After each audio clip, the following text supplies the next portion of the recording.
Hi, this is Brian Venton here with another opinion piece on the voice referendum that I've titled Divided We Fall. On the 7th of May 1967, Australia held a referendum. Australians voted to change the constitution so that, like all other Australians, Aboriginal and Torres Strait Islander peoples could be counted as part of the population and the Commonwealth would be able to make laws for them. A resounding 90.77% said yes, and every single state and territory had a majority result for the yes vote. It was one of the most successful national campaigns in Australia's history, and rightly so. You only need to read the history of voting since 1967 and we can all be very proud of the changes that have been made. Our Indigenous family have had the opportunity to be included in every aspect of the Australian way of life. I understand that outcomes have not always been perfect, but much good has been achieved. Now, later this year, another referendum will be held where Australians will be asked a proposed law to alter the Constitution to recognise the First Peoples of Australia by establishing an Aboriginal and Torres Strait Islander voice. Do you approve this proposed alteration? As the weeks and months rolled on, though, it's becoming clear that this referendum could fail. In a recent video, I suggested there were three views of sovereignty in our current national discourse: the voice view, the original sovereign movement view, and the constitutional crown view. And I want to take a closer look at these three views and raise some talking points with you. First, the Uluru view of sovereignty. Journalist and commentator Kerry O'Brien and the Uluru co-writer Thomas Mayo were recently interviewed by the Australia Institute. O'Brien made the following comment. He said, "The Uluru document is not an invention of Canberra. This is not the invention of politicians. This has come from Indigenous Australians. How can I help but be caught up by it?" I put it to you that feeling sentiments are no basis for voting yes. Our decisions have to be based on hard realities. Janet Albrechtsen of the Australian newspaper made this point. She said, "Australians will discover that if they vote yes, the constitutionally entrenched Indigenous voice is not the conclusion of the intended makeover of our national governance arrangements. It's but the first step. And whilst the voice is a major change to our constitution, it is a mere enablers for activists' overriding objective of a treaty with Aboriginal and Torres Strait Islander peoples." The wording of the Uluru statement on their own website confirms Albrechtsen's view. It says, "The Uluru statement from the heart is an invitation to the Australian people from First Nations Australians. It asks Australians to walk together to build a better future by establishing a First Nations voice to Parliament enshrined in the Constitution." But listen to what it says next. "And the establishment of a Makarrata Commission for the purpose of treaty making and truth-telling." Now, I suggest recognition is one thing, but a Makarrata Commission for the purpose of treaty-making and truth-telling is a very different story. In her article, Albrechtsen explains the implications of the plan, and when understood, it becomes very clear that there is a much larger political ramification for a yes vote if it gets up. Then we have the original sovereign movement's view of sovereignty. They are a large umbrella group of opinion and people. Generally, they are opposed to the voice, but often prosecute what I call voices of a different kind. Their perspectives are varied. For example, they subscribe to the concept of being first in time, first in right, where Indigenous Australian interests have a preeminence above all others. Like the voice, though, they argue that they have never ceded their sovereignty and maintain a continuing connection to the land. Some see European settlement as an unlawful invasion that has no legal jurisdiction over Aboriginal people. And the flag and Australia Day celebrations are seen as symbols of colonial oppression. Some see Aboriginal law, that's LORE, as being superior to Crown law, or at least equal to it or just as legitimate. Some believe that they have a right to self-determine and exist as sovereign nation states within and coexisting with the Crown. Some go as far as to reject the national constitution in its entirety. It is a symbol of the belligerent oppressor.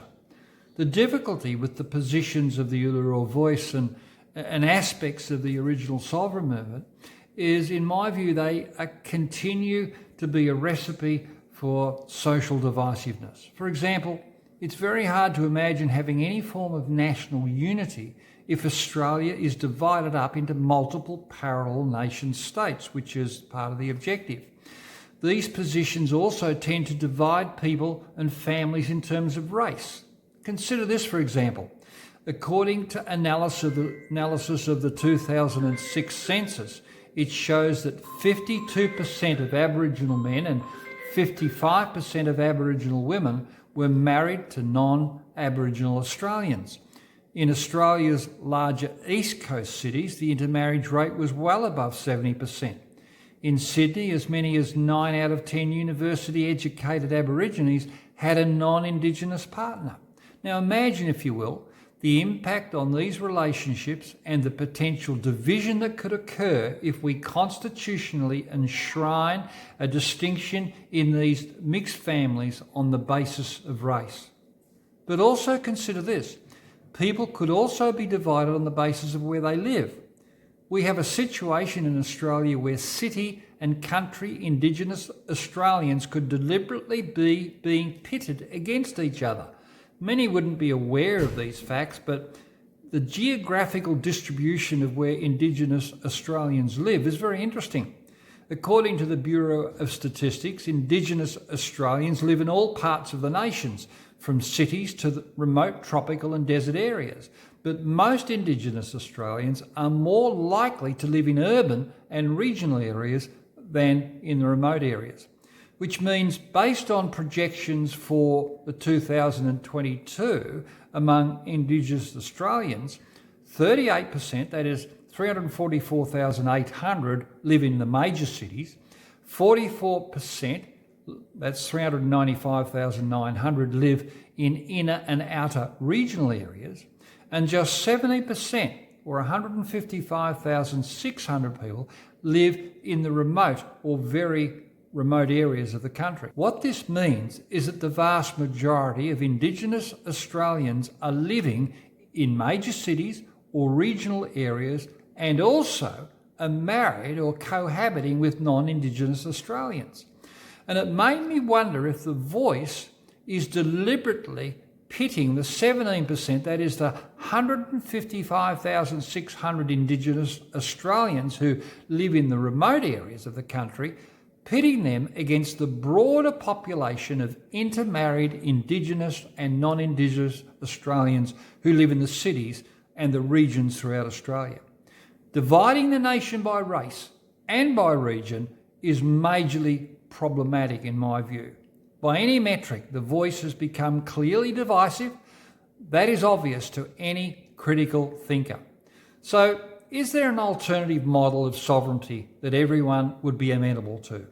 Well, I suggest the constitutional or Crown view of sovereignty is still the best model of governance to unite under, but I want to suggest a couple of things for you to consider. Let me explain what I mean. I recognise that historically our Indigenous population have never had the opportunity to decide on the form of constitution that we could operate under as a united Australia. In my view, that is genuinely unfortunate. They simply were not allowed to vote when the 1901 Constitution was enacted. And whilst it would be beneficial to provide that opportunity, the only way that could be realistically achieved, in my view, is by holding a national constitutional convention over, say, a 3-year period, much like what happened back in 1897 in the lead up to the 1901 Constitution being ratified. However, under any circumstance, I think that would be a very difficult project to pull off. Alternatively, though, I suggest our existing constitution is soundly grounded but needs to be better understood by more Australians. Most of us are unaware of the strength of our constitution. One commentator put it this way: embracing and owning the constitution is our kindergarten for becoming truly sovereign. Sadly, most have never read our constitution and are unaware how effective it is as an applied document. Constitution is intended to guard against our own administrative government becoming criminal in nature. For example, power does not reside with the Parliament, it resides in the people and the head of state who acts to defend the people's interests, especially in terms of the prerogative power to intervene on the basis of a higher moral value. The office of Governor-General is intended to be the buffer between the will of the people and the overreach of government legislation and bad law. Unfortunately, this executive role is in fact being curtailed more than we realise. The GG, the Governor-General, has become a mere puppet for partisan party politics. Indigenous and non-Indigenous need to recognise and reaffirm the position and authority of the Governor-General. With just a cursory reading of the Constitution, we will be asking a whole heap of questions and realise something is not quite right in the way our government is currently doing its business. Perhaps we all need to go back to Constitution School. It is a document that theoretically holds 26 million Australians together, but more of us need to understand how it works and how it would help us as a sovereign nation without any need for a voice. Now, I hope you found this opinion piece helpful. Thanks for watching again, and we'll talk another time. Always remember that the things that appear are not always as they seem. Bye.